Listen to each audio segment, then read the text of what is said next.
A lot of good things came out of that time, and as I was under their influence. And I remember as I was moving into that space, I remember I had to bend my mind to wrestle with some new ideas. And one of the main ideas that I had to sort of give myself to was this notion that Jesus did not die for everyone without exception, which was a foreign idea to me, and it sounded strange. But at the time, I thought, if I'm going to really love Jesus and show him I'm about his word, then let me embrace his word, regardless of how complex or difficult it is.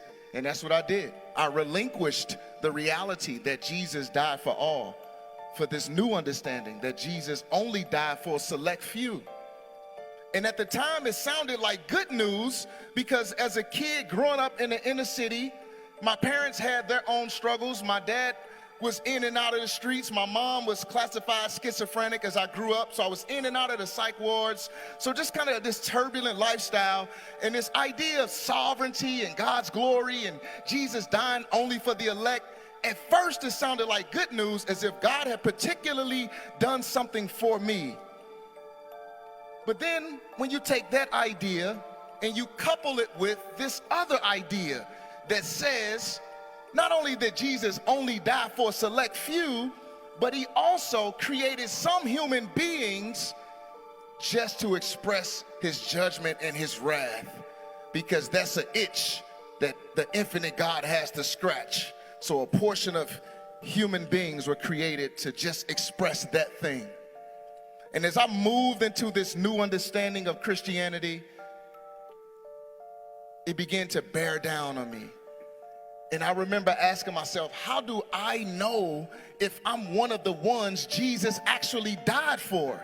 How do I know whether or not I'm one of the ones that was created for God's judgment? I know.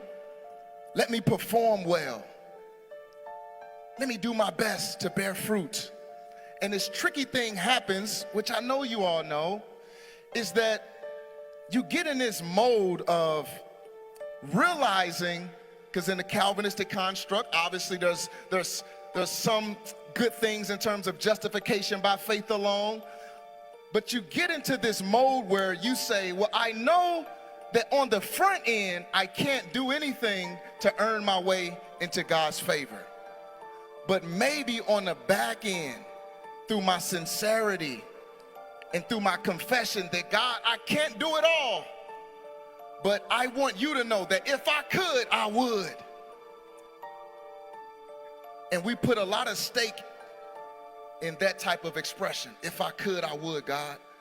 I can only go 50%, but I'm gonna give the best 50% I can in hopes that you will see that and grant me some type of favor, some type of blessing, some type of internal assurance. And it started off good, but then it started to wane. Eventually I said, man, Lord, I don't see within myself the type of things that I think would make you smile. And I began to question Christianity, and I began to wonder, is this thing really true? Oh, yeah. Scripture on my side, Bible on my side. History on my side, Bible on my side.